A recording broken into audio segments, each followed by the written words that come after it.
La clase pasada, estuvimos hablando y nos quedamos acá para hablar sobre lo que es las imágenes y lo que es el sueño de Nabucodonosor, ¿verdad? El capítulo 2 de Daniel. El capítulo de Daniel es uno de los capítulos más importantes del libro de Daniel, por lo que habla sobre este acontecimiento que fue el sueño que tuvo Nabucodonosor, el rey Nabucodonosor, correspondiente a lo que es los tiempos, ¿verdad? Los tiempos, a la profecía de los tiempos finales.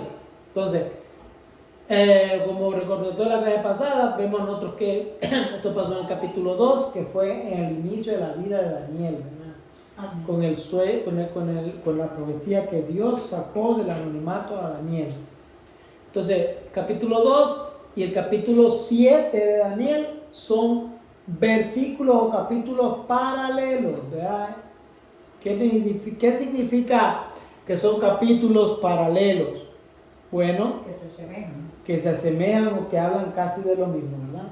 Que hablan del mismo tema, pero en diferentes momentos, en diferentes formas, pero que hablan básicamente del mismo tema. Ese es un versículo paralelo, ¿eh? Entonces, vemos nosotros, como en la clase pasada lo explicamos, tenemos esta imagen de Daniel, que su cabeza era de oro, sus pectorales eran de plata, su cintura, ¿verdad? Vemos nosotros que sus caderas, su cintura o sus faldas eran de bronce, sus piernas eran de hierro y pues sus pies, ¿verdad? Sus pies eran de barro mezclado con hierro, ¿verdad? Esto tiene significado. El significado es de que la cabeza vendría representando al rey Nabucodonosor, rey de Babilonia, ¿verdad?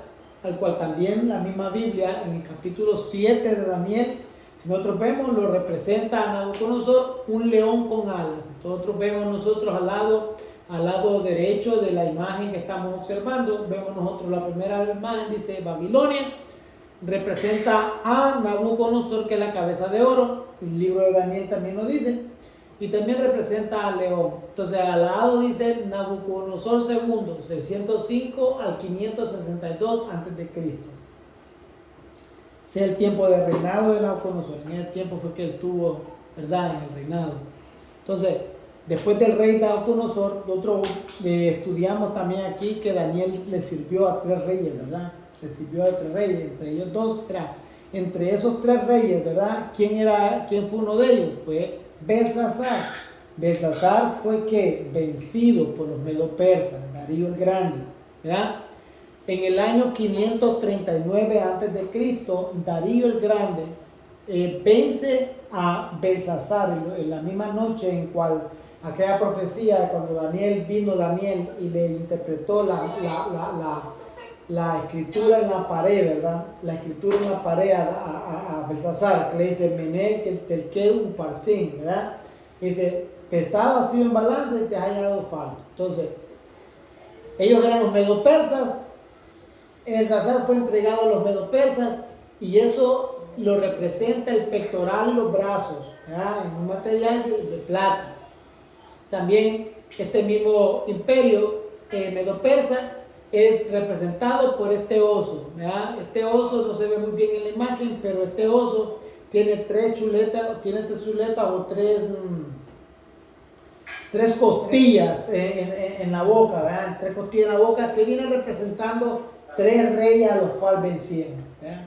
En 3 reyes a los cuales ellos vencieron. Entonces, Darío el Medo y Ciro el Persa, 539 al 330 a.C. fue el reinado de ellos.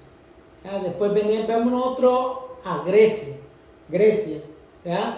Que vendría representando las faldas de bronce, ¿verdad? Y faldas de bronce lo vemos también representado por este leopardo con alas, ¿verdad? Y este leopardo con alas representa o simboliza, ¿verdad?, a Alejandro Magno, 330 a 146 a.C. Él no reinó todos esos años, Alejandro Magno. no reinó 300, porque eso fue casi 150 años, ¿verdad? O más. Él no fue que reinó esos años, sino que el reinado de los griegos duró todo ese tiempo. En verdad, Alejandro Magno murió a los 33 años. A los 33 años de edad murió él. Muchos dicen que murió envenenado, muchos dicen que murió de la enfermedad, muchos dicen que murió. Pueden ser muchas cosas por las cuales pudo haber muerto, ¿verdad? Pero la verdad es que él no duró tanto tiempo como hubiera él querido, ¿verdad? Lo que sí la historia cuenta de que él era una persona que a lo mejor él murió de la enfermedad por alcoholismo, que le dicen cirrosis, que se le explotó el hígado, porque él era demasiado borracho. Él tomaba demasiado, este hombre, y no dejó descendencia. No dejó descendencia. Entonces, este leopardo simboliza a este Alejandro Magno. Este leopardo tiene 4 cabezas. 4 cabezas que simbolizan a 4 generales. A 4 generales que Alejandro Magno dejó después de su muerte, y ellos se vinieron a dividir el reino entero de Grecia, ¿verdad? Ese reinado de Grecia. Es una historia que la vamos a poder ver más después. Entonces, las piernas, ¿verdad? Las piernas representan a Roma, al Imperio Romano. Sabemos todos nosotros que el Imperio Romano venció al Imperio griego. Venció al Imperio griego. Entonces, ¿en qué año? En el año 146 a.C. y se divide, escuche bien, desde el año 146 a.C. hasta el 395 después de Cristo, hasta el 1453 después de Cristo, con la caída de Constantinopla. El Imperio Romano, de la Roma dividida, no, yo creo que lo vean. Fanny, tú dices que él te manda mejor el video porque se está escuchando mucho ruido de allá.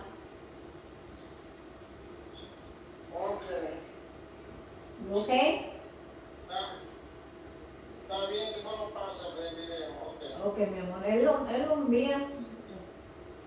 Ok, está bien. Está bien. Está bien, mi amor, él lo envía. Que coja las vacaciones completas.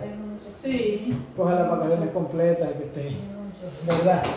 Bueno, entonces el imperio, básicamente, de los que más han durado es el Imperio Romano, ¿verdad? El Imperio Romano, si ustedes se dan cuenta, desde los César, ¿verdad? En el año 146, que vencieron al reino de Grecia, los César, ¿verdad? Se vinieron desde las piernas, que es Roma, y abajo, que es la Roma dividida. ¿Qué era la Roma dividida? En la historia de la iglesia nos enseña que Roma persiguió a la iglesia, ¿verdad? A la iglesia primitiva, ¿verdad? Que persiguió, bueno, fueron los que el Imperio Romano fue el que ejecutó a Pablo, fue el que ejecutó a Pedro, fue el que ejecutó a Santiago y a todos los apóstoles, ¿verdad? Incluso al mismo apóstol Juan, que lo vamos a ver en su momento en el libro de Revelación. Ellos ejecutaron o persiguieron y mataron y hicieron destrozos con la iglesia evangélica, con la iglesia cristiana, ¿verdad? Con los seguidores de Cristo. Todos aquellos que se hacían decir seguidores de Cristo, ellos los perseguían. ¿Qué pasa entonces? Cuando Roma se levantó en el año 1446, pasa todo esto, pasa en 146, después nace Jesús en el año primero, ¿verdad? Todo el ministerio de Jesucristo, ¿verdad? Fue perseguido, Poncio Pilatos, los Césares, ¿verdad? Después va Pablo, después todos la persecución, ¿verdad? Sino hasta finales del tercer siglo de nuestra era, ya después de Cristo, no antes de Cristo, después de Cristo, hasta los finales del tercer siglo, o sea, después de Cristo, ¿verdad? Y en el año 1453, ¿verdad? En el año 1453, Roma es dividida. Roma se divide en dos partes. ¿Cuáles las dos partes? Bueno, lo podemos nosotros ver en Europa más que todo. Ustedes no sé si han escuchado a la parte, está la Iglesia Católica Romana, que es el Vaticano, pero también está la Iglesia Ortodoxa, ¿verdad? La Iglesia Ortodoxa, que también son una descendencia de la Iglesia Católica Romana. Es decir, esta Iglesia Ortodoxa no le recibe órdenes al Vaticano, pero son casi igual, casi es lo mismo. Tienen sus sacerdotes, tienen sus líderes y todo eso, ¿verdad? Pero son la Iglesia Ortodoxa. Esta iglesia se dividió ¿a dónde? Se divide, digamos, Grecia. Esa iglesia está en Grecia, esa iglesia está en Rusia, y esta zona nórdica, estas zonas de estos lados son de la iglesia ortodoxa, no como la zona más occidental, como lo que es Italia, como lo que es Francia, como lo que es España, ¿verdad? Básicamente la iglesia se dividió en dos, Europa se dividió en dos, y unos se fueron por un lado y otros fueron para este lado. Unos se hicieron católicos romanos y unos se formaron la iglesia ortodoxa, cristiana ortodoxa. Entonces, a esto, la capital, y allá se hicieron dos capitales. La primera capital era el Vaticano, ¿verdad? El Vaticano que todo el mundo conoce, ¿verdad? Pero también está Constantinopla. Constantinopla era la capital de la iglesia ortodoxa, es decir, lo mismo que era el Vaticano, lo que es el Vaticano, era Constantinopla. ¿Constantinopla qué pasó con Constantinopla? Constantinopla fue fundada por un emperador romano llamado Constantino, ¿eh? Y este Constantino, al estar muy cerca del Medio Oriente, en el año 1400, 1500, ¿verdad? En el año 1500 hay una tendencia, un levantamiento de una nueva religión. ¿Esta religión cuál es? La religión musulmana. La religión musulmana comenzó en el año 1500, después de Cristo, ¿verdad? Mucho después del nacimiento, mucho después de todo. Se levantaron y al estar cerca del Medio Oriente, Constantinopla está cerca del Medio Oriente, Constantinopla es lo que ahora se conoce como Estambul, ¿verdad? Allá en Turquía, ¿verdad? Entonces, ahora Turquía es un país musulmán, pero en aquel tiempo no era musulmán, era cristiano ortodoxo. Pero como al estar muy cerca de la iglesia, al estar muy cerca del Medio Oriente, los musulmanes tenían mucha fuerza y conquistaron Constantinopla, le quitaron el nombre de Constantinopla y ahora se llama diferente. Y ya no es una iglesia cristiana, ya es una mezquita musulmana. Entonces, esa es la historia de esa imagen, ¿verdad? Esa es la historia más o menos contada de esa imagen. Eso es lo por encimita, ¿verdad? No es lo más profundo, ¿verdad? Entonces, aquí vemos la corta explicación sobre esto, la corta explicación, ¿verdad?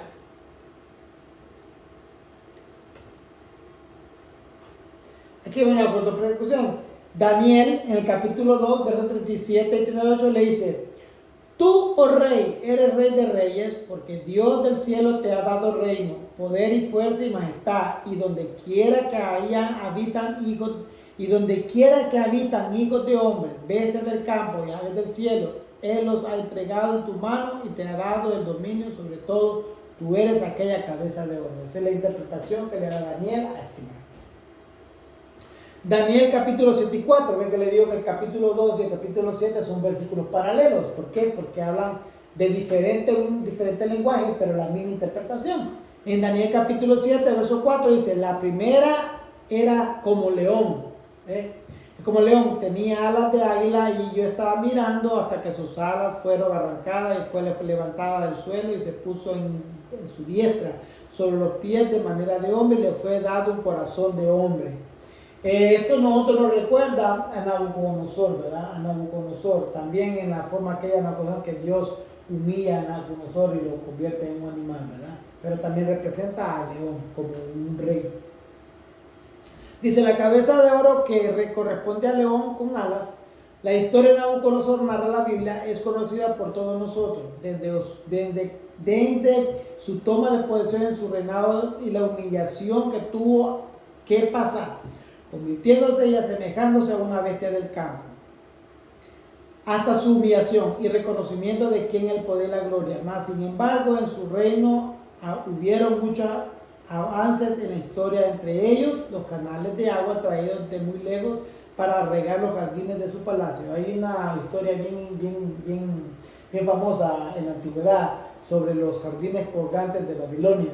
Se dice la historia, ¿verdad? Hay un historiador llamado, me dio el nombre de este historiador,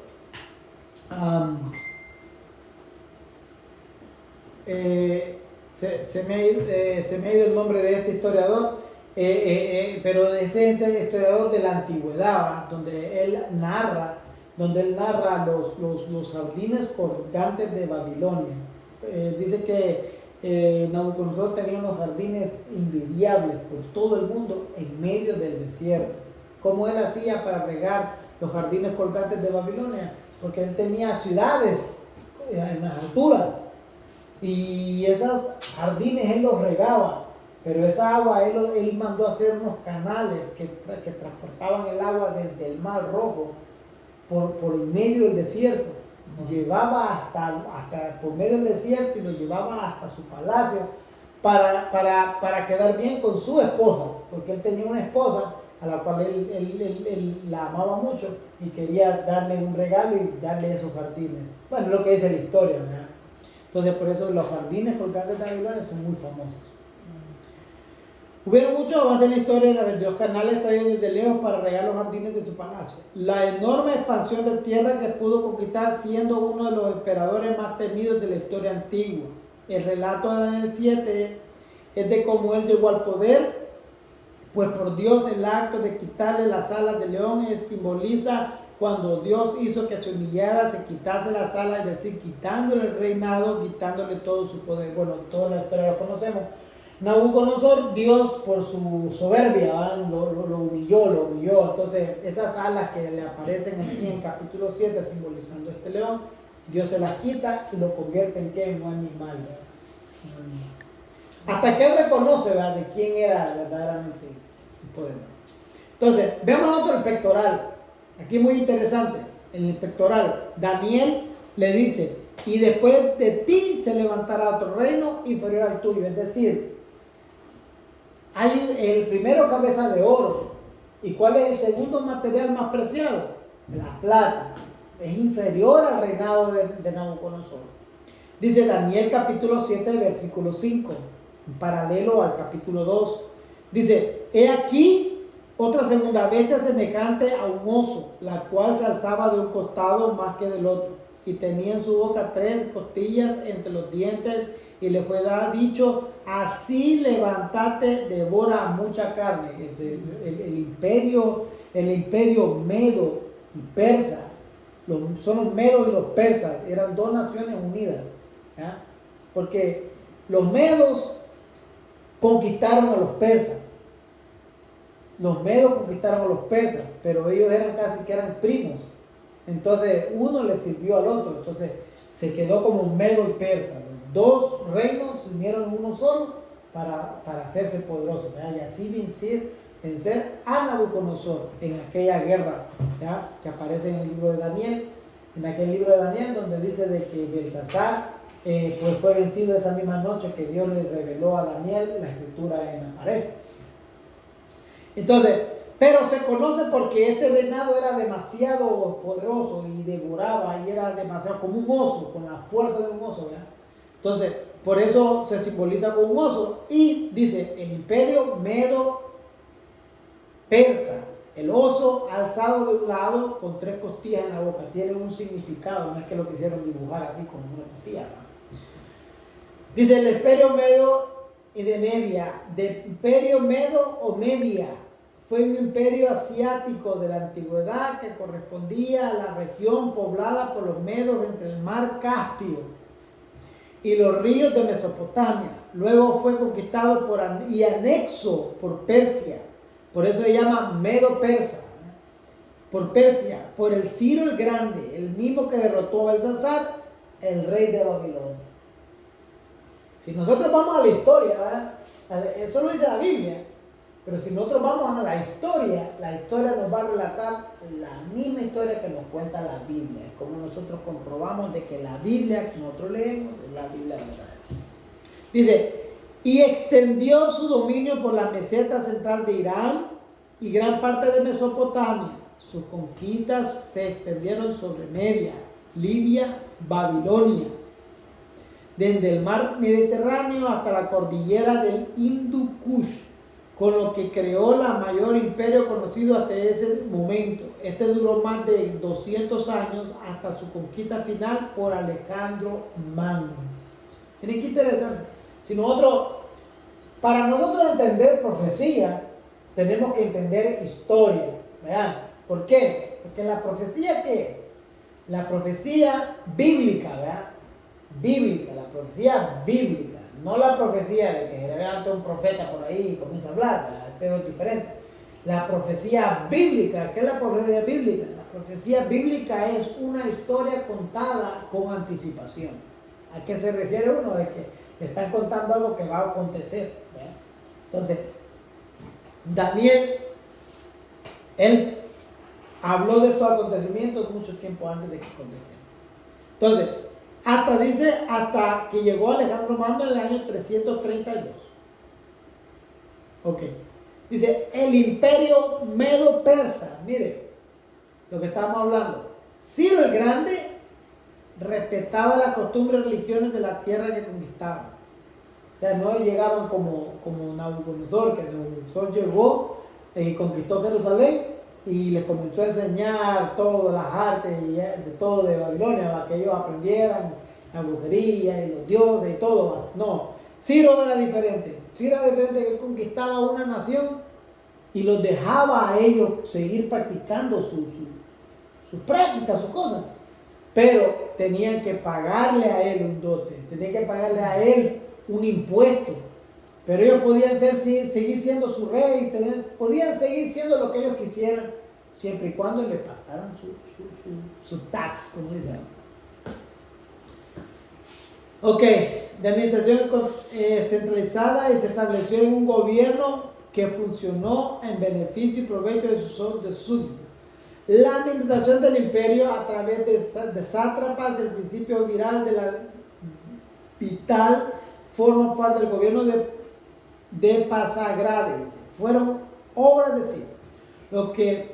Lo que a veces se denomina el edicto de restauración, en realidad es el edicto descrito en la Biblia como realizado por Ciro, que dejó un legado en la religión judía. Según Isaías 45:1 de la Biblia hebrea, Dios ungió a Ciro para esta tarea, incluso refiriéndose a él como un Mesías ungido, y es la única figura no judía en la Biblia que es llamada así. ¿Recuerdan ustedes quién fue el que permitió que Nehemías regresara a Jerusalén? ¿Ah? ¿Ustedes recuerdan? ¿Quién permitió que Nehemías regresara a Jerusalén? No recuerdo. ¿Ah? No recuerdo, ¿no? El rey Ciro, lo vamos a decir ahí. Vamos a decir. El rey Ciro, ¿verdad? Pero fue el que permitió que regresara. ¿Recuerdan ustedes de que Nehemías se le acercó a un rey cuando era copero del rey? Y Ciro le preguntó a Nehemías que por qué estaba triste. Y Nehemías le dijo, bueno, ¿cómo no voy a estar triste? Mi país está destruido, mis muros están destruidos, las puertas de mi ciudad están quemadas. Y ¿tú qué quieres que yo haga? Le dice que le ayude a reconstruir su ciudad. Entonces Ciro firmó ese día un decreto que hasta hoy en día nosotros los escritos lo conocemos como el decreto de Ciro, ¿verdad? Como el decreto de Ciro, en el cual decretó dejar ir a los judíos, ¿verdad? Dejarlos ir a los judíos, ¿para qué? Para que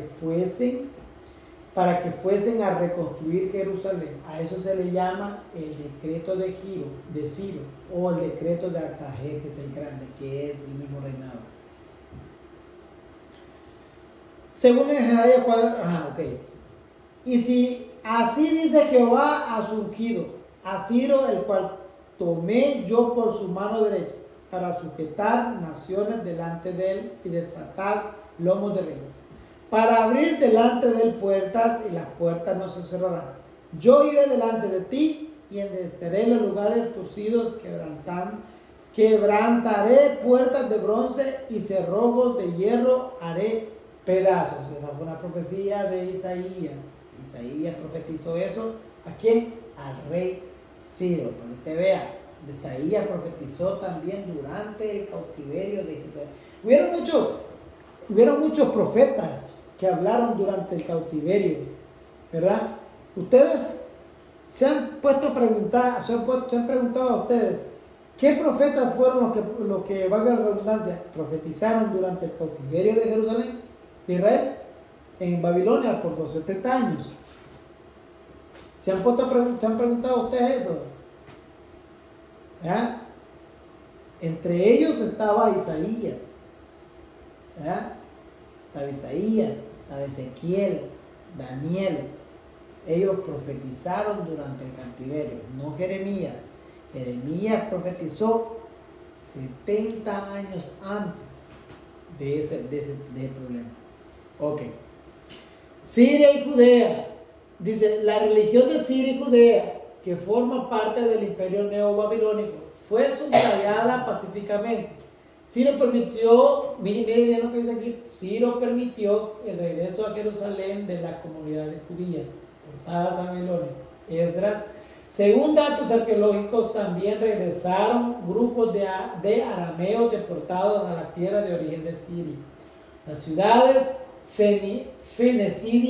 fenicias no ofrecieron resistencia y se estableció una especie de protectorado, el decreto de Ciro. El decreto de Ciro nosotros lo podemos encontrar en Segunda de Crónicas, capítulo 36, versos 23, 22 y 23. ¿Qué dice el decreto de Ciro? Dice, el primer año de Ciro, rey de Persia, para que se cumpliese la palabra de Jehová por boca de Jeremías, despertó Jehová el espíritu de Ciro, rey de Persia, cual hizo pregonar de palabra y también por escrito por todo el reino, diciendo, así ha dicho Ciro, rey de Persia, Jehová, el Dios de los cielos, me ha dado todos los reinos de la tierra y me ha mandado que le edifique casa a Jerusalén, que está en Judea.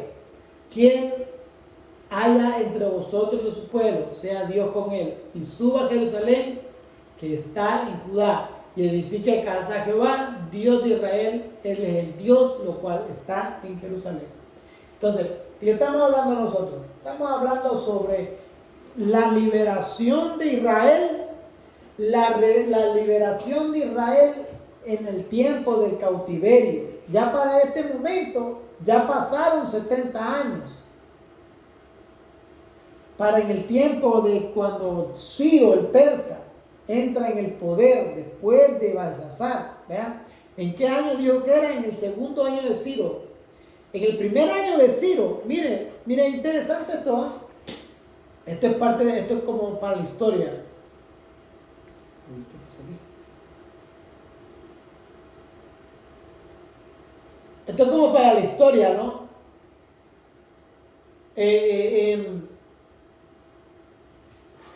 Tan pronto Belsasar es derrotado por Ciro, ¿verdad? El persa, Dios cumple los 70 años de cautiverio, porque ¿cuántos años tuvo Israel cautivo en Babilonia? 70 años, profetizado por el profeta Jeremías. ¿Eh? Entonces, en el primer año de Ciro, y eso está en los libros de historia seculares, en el primer año de Ciro, Dios permite que Israel regrese a Jerusalén, a reconstruir los muros. Y se terminan los 70 años de cautiverio. Ok, vamos avanzando. Caderas de bronce. Hasta aquí tenemos algo con comentario de ustedes, hermanas. ¿Tienen algún comentario? ¿No? Ok. ¿Ah? Qué fuerte la... Caderas de bronce. Daniel capítulo 2, 32, subiendo en sus mulos de bronce. Dice Daniel 2:6, que ese no es el capítulo de Daniel, es el capítulo 7. Yo me equivoqué ahí de número. Después de esto miré y aquí otra semejante a un leopardo con 4 alas de ave y en su espalda tenían también esta bestia 4 cabezas y le fue dado dominio. Eso es bien interesante porque Alejandro Magno, ¿verdad? Alejandro Magno. ¿Quién era Alejandro Magno? El imperio griego. ¿Quién era Alejandro Magno? Alejandro Magno, tercero de Macedonia. ¿Verdad? No estaban ni en el Medio Oriente, ellos estaban en el lado europeo ya. Hay algo bien interesante en esta historia. Alejandro Magno era un hombre muy inteligente. Muy inteligente. Cuando Ciro el persa, cuando el emperador de Persia en ese tiempo, ya no era Ciro ni Darío, porque ya estos eran casi 150 años después, ya ellos no estaban vivos, era el emperador que estaba en ese momento, ¿verdad? Quiso conquistar Grecia, quiso conquistar Macedonia, ¿verdad? Los macedonios no se dejaron, hasta una película hicieron, que se llama película de 300, los 300. Oh. Entonces esa película es basada en ese hecho, ¿verdad? En ese hecho. Es interesante porque hicieron una película, pero la película también se aleja un poco de la realidad, ¿verdad? Pero en la historia pasó verdaderamente. El imperio medio persa quisieron conquistar Macedonia y los macedonios no se dejaron. Entonces, ¿qué es lo que pasó? Se levantó este muchacho, este general llamado Alejandro, tercero de Macedonia, más conocido como Alejandro el Magno. Alejandro el Magno. En griego se pronuncia Mega Alexandros.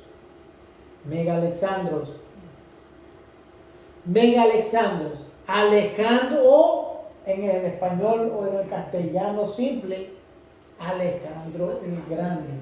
¿Verdad? Fue rey de Macedonia desde el 333 hasta el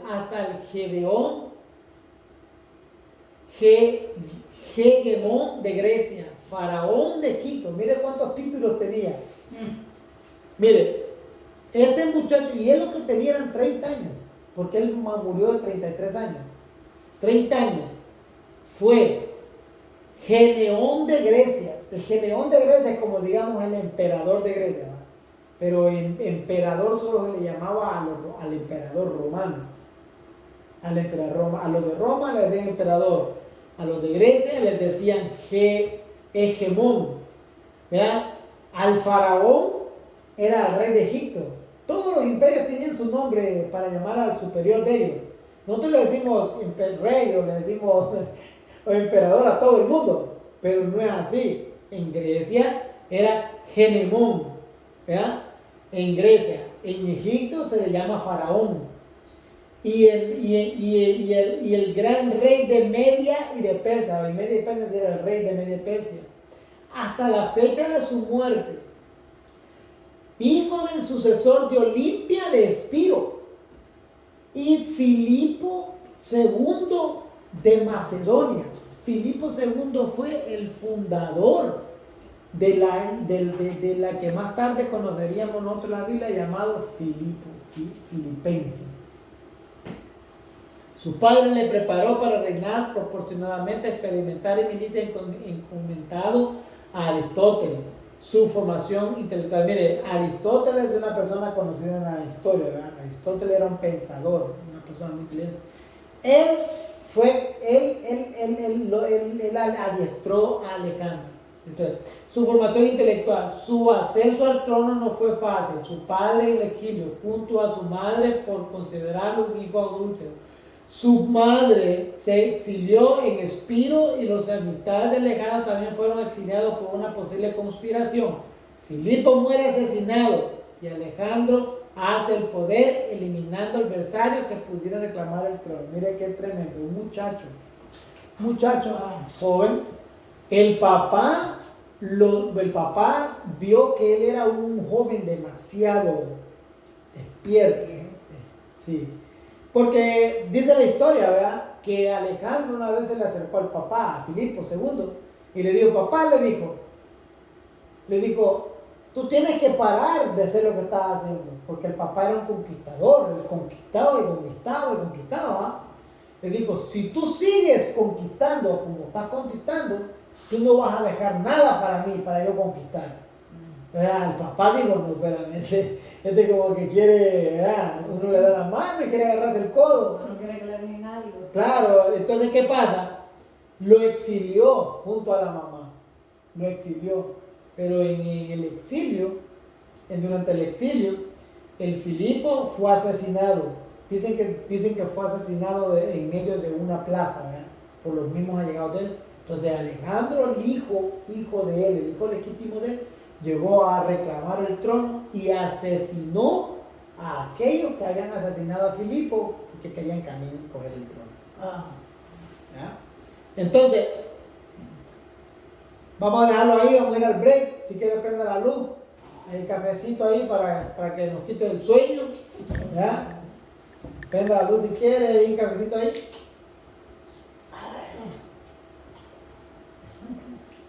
Es que así no se ve la... Sí.